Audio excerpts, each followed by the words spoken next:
primeiro lugar, agradecer a honra de ter sido convidado para participar desse projeto maravilhoso da Abraminge, que é um projeto que atende a todos os interessados, estudiosos, todos que trabalham com a pauta da criança e do adolescente no Brasil. E realmente é uma honraria, né, a gente poder ter sido lembrado para falar modestamente de um tema aqui para todos e todas. Então, elogio, né, a iniciativa da diretoria da Abraminge, na pessoa do desembargador Dalton César, nosso presidente, e louvo muito, e tenho certeza que será muito profícua. Mas vamos lá, eu vou falar sobre apadrinhamento. Né? Vamos falar sobre apadrinhamento. Eu, no ano de 2015, eu ganhei o Prêmio Novari na categoria juiz com um projeto de apadrinhamento aqui no Rio de Janeiro. Sempre falei lá, desde aquela época, continuo repetindo, que eu não inventei a roda, né? Já havia projetos de apadrinhamento pelo país, mas eu olhei cada um deles, vi o que nos servia aqui para a nossa realidade, modifiquei algumas coisas, criei tantas outras, adaptei algumas, enfim, e chegamos a um modelo que nos atendesse perfeitamente. E então iniciamos o apadrinhamento na 4ª Vara da Infância, da Juventude e do Idoso, aqui da capital do Rio de Janeiro, onde eu sou titular. Isso depois foi levado para o Tribunal de Justiça, hoje é um projeto do Tribunal de Justiça, é um programa do Tribunal de Justiça, um programa de apadrinhamento. Bom, e por que surgiu essa ideia do apadrinhamento, gente? Pelo seguinte, assim que eu assumi a Vara da Infância e Juventude, a titularidade, a primeira coisa que eu fiz foi visitar os abrigos. E ali a gente viu problemas, dois grandes problemas de duas ordens. Um de ordem material, outro de ordem afetiva. De ordem material, e assim, me parece que infelizmente é a maioria, né, na maioria dos serviços de acolhimento pelo Brasil é assim que acontece, a gente tem toda sorte de dificuldades. Eu vi abrigos sem porta em banheiro, sem cama, com as crianças dormindo em colchonetes no chão, sem travesseiro, com problemas quanto à alimentação, desculpe. Crianças e adolescentes querendo fazer cursos, querendo fazer curso de inglês, querendo fazer um curso profissionalizante, querendo fazer uma atividade esportiva, mas não tinha dinheiro para comprar o kimono, a roupa de balé, enfim, vi tudo isso. Vi também um problema de ordem afetiva muito sério, que se trata do grupo das chamadas adoções necessárias. São aquelas crianças e adolescentes que não são reintegradas à família, mas também não tem ninguém querendo adotar. A última vez em que eu olhei os números no Sistema Nacional de Adoção, eram 1.941 crianças e adolescentes desse perfil no Brasil inteiro. Esse número é mutável, é dinâmico, né? Então, são crianças e adolescentes para os quais não há fila, né, entre aspas, no Sistema Nacional de Adoção. Não há ninguém querendo aquele perfil. E aí elas ficam num verdadeiro vazio afetivo, o que gera consequências emocionais, cognitivas. Tudo isso não é uma fala minha, não é um achismo meu, isso é ciência, e são os psicólogos que falam. E a nossa experiência prática demonstrou como, por exemplo, um apadrinhamento afetivo faz uma criança, um adolescente melhorar muito na questão comportamental, na escola, etc. Muito bem. E aí, então, eu vi essas necessidades e trazia a minha visão de quem não trabalhava com isso diuturnamente, que é a seguinte: todo mundo quer ajudar uma causa que envolva criança e adolescente. As pessoas só não sabem como, onde, qual é a ajuda específica, se é confiável. Então, a gente precisava trazer um projeto que trouxesse tudo isso, né? Precisava criar um projeto que contivesse tudo isso: confiabilidade, detalhamento, informação. Bom, o que nós fizemos então? Criamos um blog, e aí nesse blog a gente tinha lá os nossos serviços de acolhimento, os abrigos, a foto ali do abrigo, o endereço, telefone, e-mail. Para que isso, gente? Para a pessoa saber que existe. Então, ela já sabe ter um telefone para ligar, um e-mail para mandar, ela sabe que ela pode entrar em contato com aquela equipe técnica e agendar uma visita ao serviço de acolhimento, né? Não quer dizer que possa sair entrando, vai qualquer... Não, ela vai ter que agendar, mas ela sabe que existe, onde fica, isso é importante. Segundo lugar, é as informações detalhadas. E quando ela clicava ali naquele abrigo, apareciam as necessidades daquele serviço de acolhimento, seja do próprio serviço de acolhimento, seja do próprio abrigo, seja da criança ou do adolescente. Então, o abrigo estava querendo ali, precisando fazer uma obra para adaptação de banheiro para criança especial. Tinha lá a lista de material necessário. Tinha lá que precisava de um pedreiro, que cobraria X, um marceneiro, um eletricista, né? Tinha lá que as crianças e adolescentes queriam fazer curso disso ou daquilo, que precisavam do kimono, né, da roupa do balé, né, que precisavam de ajuda de dinheiro de passagem, por exemplo, porque conseguiram lá até uma gratuidade de um curso um pouquinho mais distante, mas não tinham dinheiro da passagem, enfim, N situações, mas todas elas detalhadas.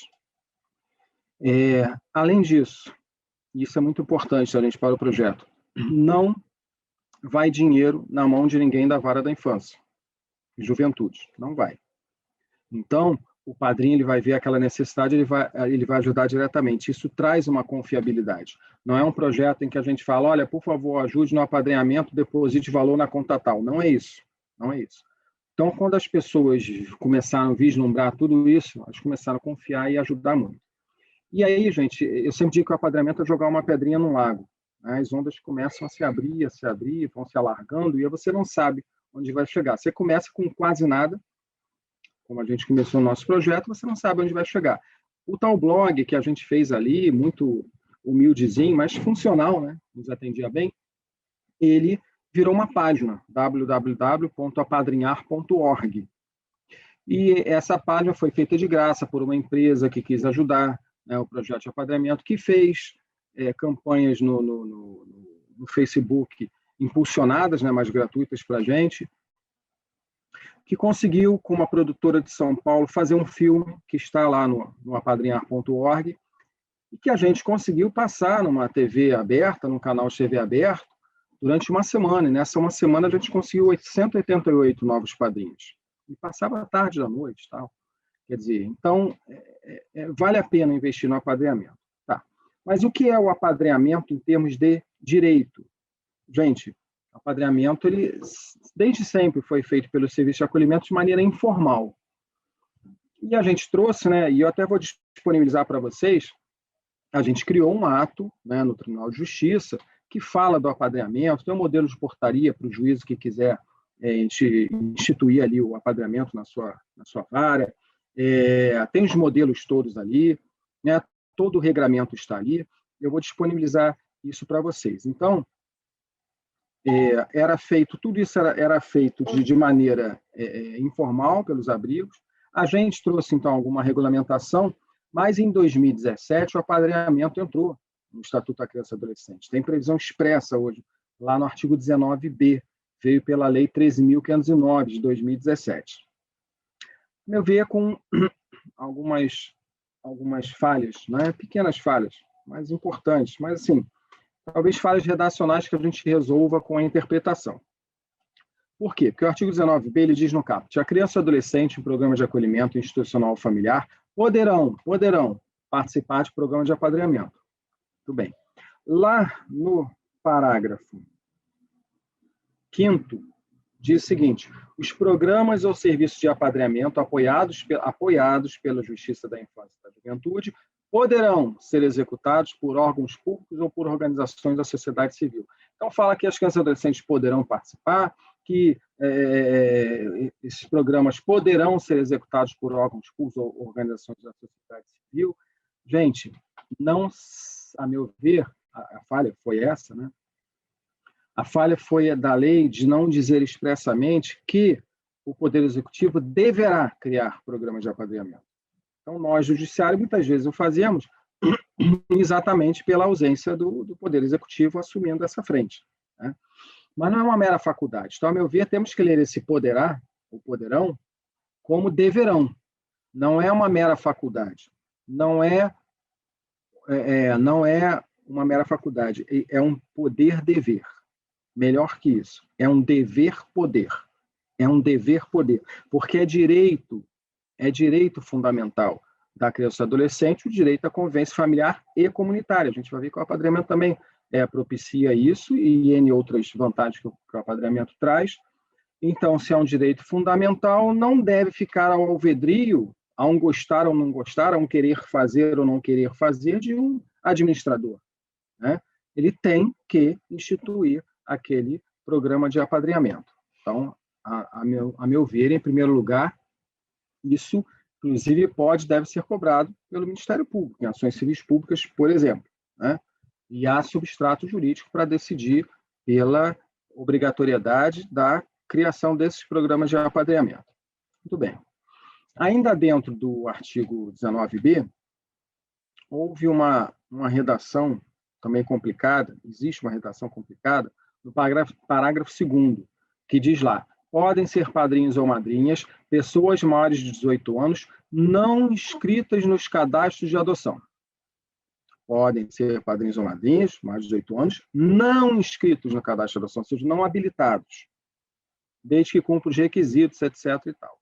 Bom, gente, o que acontece? Isso aí, na época, eu era presidente do FUNAJUP, Fundo Nacional de Justiça Protetiva, a gente fez uma intervenção junto à Secretaria Nacional da Criança e Adolescente, demonstramos como isso era prejudicial, e já explico para vocês a mens leg. Qual é a ideia? Quem não conhece apadrinhamento, acha que o apadrinhamento ele pode servir para burlar, né, a fila do Sistema Nacional de Adoção. Bom, como isso? Ora, vai lá a pessoa, vai apadrinhar um bebê, depois vai dizer que se afeiçoou ao bebê, o bebê também é ele, etc., e vai querer adotar e vai furar a fila de milhares e milhares de pessoas que estão ali habilitados para aquele perfil.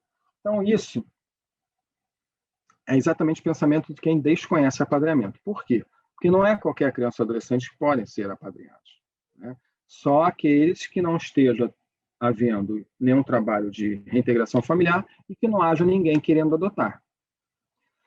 Então, com esse pensamento, né, o legislador entendeu que era melhor dizer que só quem não era habilitado é que podia apadrinhar. Porque estão habilitados ia dizer que formou aquele vínculo, etc., queria furar a fila. A gente explicou isso, como é que funcionava o apadrinhamento, e, né, conseguimos, então, o veto desse dispositivo. Mas esse dispositivo mais 3 foram vetados pelo presidente da República, só que o Congresso depois derrubou o veto dos 4 dispositivos. Bom, em reação a isso, o FUNAJUP editou o enunciado número 7. Então, nós temos os enunciados do FUNAJUP, vale muito a pena a leitura dos enunciados. E o enunciado número 7 diz o seguinte: pessoas inscritas no Cadastro Nacional de Adoção, em respeito aos princípios do melhor interesse da criança e do adolescente e da máxima efetividade dos direitos fundamentais, poderão participar dos programas de apadrinhamento, desde que sua participação não implique em ofensa ao princípio da isonomia e burla ao respectivo cadastro. Então, qual é a posição dos juízes da infância e juventude no Brasil pelo enunciado número 7 do FUNAJUP? A redação do artigo 19b, parágrafo 2º, não tem que ter interpretação restritiva. Ao contrário, deve ter uma interpretação ampliativa. O parágrafo 2º diz expressamente que quem não é habilitado pode ser padrinho ou madrinha, mas não diz expressamente que quem é habilitado não pode. Logo, a interpretação não tem que ser restritiva, tem que ser extensiva. Olha, o parágrafo 2º só quis dizer que, por óbvio, os habilitados podem ser padrinhos e madrinhas, mas também podem ser aqueles não habilitados. Essa é a melhor interpretação ao nosso sentido. Bom, mas vamos lá. Como é que funciona o programa de apadrinhamento? Foram criadas 3 modalidades, né, de apadrinhamento, e a gente sempre brinca que é para não dar desculpa para ninguém, porque tem aquela pessoa que fala: olha, eu não tenho tempo, eu não tenho estrutura emocional para estar lidando com essas crianças e adolescentes, eu não tenho dinheiro, né? Todo mundo vai ter ali uma justificativa. Bom, então criaram-se 3 modalidades que a pessoa sempre vai poder se encaixar em uma delas. A primeira modalidade é o apadrinhamento provedor, que é uma ajuda material, tá, gente? Então, quem que pode ser padrinho provedor? Pessoa natural, pessoa física, né? E pessoa jurídica.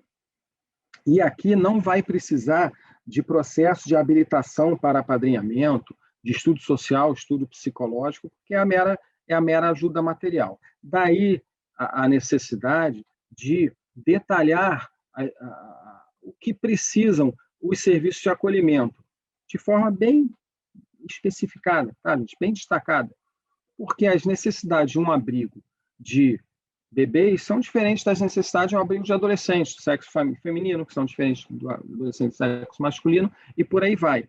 E a gente precisa trazer confiabilidade ao programa. E quando a pessoa vê que a gente está ali detalhando, olha, esse abrigo precisa disso, tantos daquilo, e vem ali detalhando. Agora, esse outro abrigo precisa tal, a pessoa começa a ver que realmente o trabalho ali é sério, né? E é individualizado. Bom, qual o detalhe? Esse padrinho ou madrinha provedores, eles vão atender diretamente a essas necessidades, somente alertando a equipe da Vara da Infância e Juventude que atenderam aquela necessidade. Para quê? Para a gente poder tirar da lista de necessidades. A lista de necessidades ela é dinâmica, né? A gente tem acolhimentos e desacolhimentos a todo momento, a gente vai ter necessidades sendo atendidas, tem que tirar de lá, novas necessidades surgindo, tem que incluir. Então, é preciso detalhar isso. E aí, o que a gente vai detalhar ali? As necessidades, tanto do serviço de acolhimento, quanto da criança e adolescente. Entra aí também o acolhimento familiar, claro, porque aquela criança e adolescente, lá no acolhimento familiar, eles também terão suas necessidades. Então, vamos dizer ali, o abrigo precisa fazer uma obra, o telhado está todo quebrado, está com goteiro ali em cima, ele precisa trocar a rede elétrica, a criança precisa do kimono, da roupinha de balé para poder fazer atividade esportiva, eles querem fazer curso de inglês, um curso profissionalizante, etc. Tudo isso vai estar detalhado ali. O padrinho, ele atende diretamente essa necessidade, vou dar um exemplo, aqui no município do Rio de Janeiro, na minha vara, né, da infância, na minha área, um abrigo ele faz almoços aos domingos, abertos à comunidade, sem a participação das crianças, para poder suprir as suas necessidades materiais. E aí o fogão industrial só estava com 2 bocas funcionando, estava prejudicando muito o trabalho deles. E então a gente conseguiu, pelo projeto de apadrinhamento, um grupo de desembargadores que apoiavam, né, e apoiam o projeto, eles se cotizaram e compraram um fogão industrial novinho. Mas o que acontece? Eles compraram, eles não deram dinheiro na mão do pessoal da Vara da Infância, nada disso. Eles compraram, eles mandaram entregar lá no abrigo, né? E comunicaram a gente para a gente poder tirar ali da lista de necessidades. Se é o caso de um curso, o padrinho ele vai contratar diretamente lá com o curso. Ele que vai ser o responsável financeiro, ele que vai assinar lá o contrato, né? Mas, lógico, tudo isso acompanhado pela equipe da Vara da Infância e Juventude e também do Serviço de Acolhimento. Então, esse é o apadrinhamento provedor.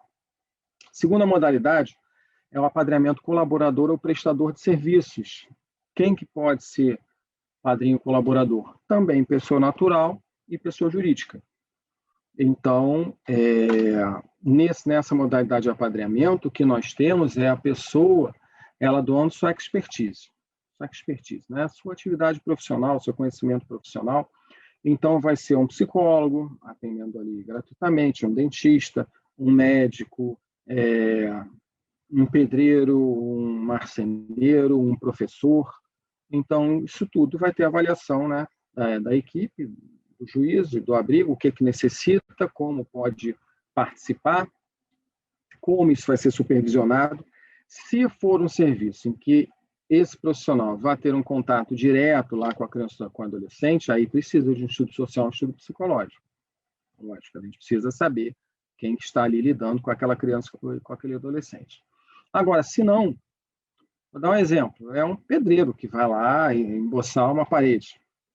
Isso aí não precisa de estudo psicológico, nada. É um eletricista que vai um dia lá trocar a fiação, né? Agora, é um psicólogo que se oferece para fazer ali um acompanhamento psicológico. É um professor que se disponibiliza ali de forma regular ministrar aula para as crianças. Então, é uma modalidade também muito importante, tá, gente? Vou dar um exemplo para vocês. Na nossa vara da infância tem dentista que disponibiliza um dia da semana ou X horas ali na parte da tarde para atender de graça nossas crianças e adolescentes. Então, é uma modalidade bastante importante. E, por fim, a gente tem o apadrinhamento afetivo. Bom, como é que funciona o apadrinhamento afetivo? Em primeiro lugar, a gente já vê, né, pela própria nomenclatura, que pessoa jurídica não pode ser madrinha afetiva. Então, a gente vai ter só pessoas físicas, né, pessoas naturais, sendo padrinhos e madrinhas afetivas. Bom, como funciona o apadrinhamento afetivo? Em primeiro lugar, a gente tem que se lembrar de não causar nenhum problema para o Sistema Nacional de Adoção. Nós não queremos arranhar, né, de forma alguma, o Sistema Nacional de Adoção. Então, o apadrinhamento afetivo, ele surge exatamente para aquelas crianças e adolescentes do grupo das adoções necessárias, que não tem possibilidade de integração familiar e que não tem ninguém querendo adotar, ninguém para aquele perfil. Se está tendo um trabalho de reintegração familiar, gente, não se deve misturar isso com apadrinhamento. Se está tramitando, correndo um trabalho de integração familiar, não deve iniciar um apadrinhamento. Se está ali tramitando uma aproximação para a adoção, um estágio de convivência, não deve iniciar um apadrinhamento. A gente vai ver que pode acontecer, e de iniciado um apadrinhamento, isso acontecer, é outra história. Mas se está trabalhando a reintegração familiar, trabalha-se isso, se adoção, trabalha-se adoção, e não se trabalha o apadrinhamento. Então, o apadrinhamento, ele vai ser nos nossos moldes aqui no programa do Rio de Janeiro, para crianças e adolescentes a partir de 8 anos de idade, inclusive, sem possibilidade de reintegração familiar ou uma possibilidade considerada remotíssima, isso é a avaliação do juiz, e sem ninguém querendo adotar, sem nenhum habilitado para aquele perfil desejando aquela adoção. Por que isso? Eu já logo respondo uma pergunta que é muito recorrente. Mas vem cá, mas o padrinho pode mudar de ideia e depois resolver adotar? Ele não vai furar a fila do cadastro nacional, do Sistema Nacional de Adoção? Sim, ele pode mudar de ideia, isso acontece. Eu tive a felicidade de, 3 semanas, fazer mais uma adoção de tantas que eu fiz de um adolescente de 14 anos. Vocês sabem como é difícil fazer uma adoção, conseguir uma adoção de um adolescente de 14 anos, que o contato começou com os adotantes pelo apadrinhamento, quando ele tinha 12 anos de idade. Então, pode ser que ocorra essa mudança, mas não vai haver burla ao Sistema Nacional de Adoção. Por quê? Porque só foi possível iniciar aquele apadrinhamento exatamente porque não havia trabalho de reintegração familiar e não havia ninguém habilitado para aquele perfil. Então, se aquele padrinho resolve mudar de ideia e adotar, aí tem que partir para a habilitação para adoção, né, que é outra história, faz a habilitação para adoção, adota e não vai haver burla ao Sistema Nacional de Adoção. Então, por isso que a gente colocou o apadrinhamento para crianças a partir de 8 anos de idade, inclusive, para adolescentes, grupos de irmãos e crianças e adolescentes com problemas de saúde. Todos eles sem possibilidade de integração familiar, sem ninguém querendo adotar. Com isso, não há problema nenhum quanto ao Sistema Nacional de Adoção. A pessoa interessada em ser padrinho ou madrinha afetivos tem que fazer lá um requerimento, eu vou disponibilizar para vocês, que o Estado normativo tem esses modelos todos, e aí é iniciado um processo de habilitação para apadrinhamento. Assim como tem habilitação para adoção, tem que ter habilitação para apadrinhamento. Para quê? Para a pessoa entender o que é apadrinhamento, né? Então, é muito importante que as equipes técnicas trabalhem com os pretensos padrinhos, que é um apadrinhamento, para que isso não seja confundido com adoção, etc., e trabalhem com as crianças e adolescentes, o que é um apadrinhamento também. Porque muita gente fala, poxa, mas aí ele vai começar a sair com o padrinho, vai achar que é adoção, se não for trabalhado, não for explicado. O apadrinhamento, particularmente o apadrinhamento afetivo, ele surgiu para ser um meio termo entre não fazer nada e adotar, né? Então, muitas pessoas falavam, poxa, eu não quero adotar, né? Eu não quero adotar, mas eu quero fazer alguma coisa, e não só alguma coisa materialmente, de forma afetiva também, eu gostaria de fazer alguma coisa. E aí vem o apadrinhamento para isso. Mas ele tem que ser trabalhado. O que eu quero dizer com isso, gente? Se um padrinho e uma madrinha já começam no primeiro encontro e manda a criança ou adolescente chamá-lo de pai ou de mãe, tem alguma coisa errada aí, né? Esse padrinho não foi bem preparado. A criança ou adolescente também tem que entender que aquilo não é uma adoção. Pode ser que naturalmente ela venha depois a chamar de pai e de mãe, isso é uma outra história, a ser trabalhada também, mas de início isso tem que ser conversado. E quando as pessoas entendem o que é o apadrinhamento, que ele não é adoção, né, as coisas ficam mais fáceis. Outro detalhe, muita gente vai encarar o apadrinhamento e achar que o apadrinhamento é um test drive para adoção. Isso também tem que ser combatido. Os habilitados para adoção, eles têm que entender que não é assim que funciona. Isso é a nossa experiência há alguns anos no apadrinhamento, tá, gente? Pessoas que acharam, vem cá, então se eu sou habilitado para bebê, se eu apadrinhar um adolescente, então isso aí vai me facilitar para conseguir mais rápido um bebê? Não, de forma alguma. Eu estou pensando em mudar de perfil, adotar um adolescente, faz o seguinte, eu vou apadrinhar um adolescente e vou ver. Se der certo, eu adoto. Se não, não é assim que funciona. O apadrinhamento não é test drive para adoção, isso tem que ser colocado para as pessoas, né? E tem que ser trabalhado. Bom, qual a dúvida também que pode surgir, que me incomodou muito no começo, pode ser que muitos de vocês estejam pensando nisso. Mas vem cá, isso é melhor ou isso é pior? Porque aí está lá, a criança, adolescente, ali já naquela situação que a gente sabe, né? Que é muito ruim. Quando a gente pensa, olha de forma micro, né? Quando a gente olha com uma lupa, é muito ruim. Mas olha só, aquele adolescente foi o único a tirar do grupo das adoções necessárias, sem possibilidade de integração, sem ninguém querendo adotar. Não recebe visita de ninguém, está lá levando a vida dele, acolhido. Ele tira 10 em física, é o único aluno a tirar 10 naquela prova dificílima de física. Para quem que ele liga na hora para contar? Né? Esse adolescente tem lá uma feira de ciências lá na escola dele. Quem que ele pega pela mão para levar para ver o trabalho dele? Alguém fala, pode ir um cuidador e tal. Sim, mas o cuidador, ele sabe, no fundo, ele sabe que tem um vínculo profissional com o serviço de acolhimento.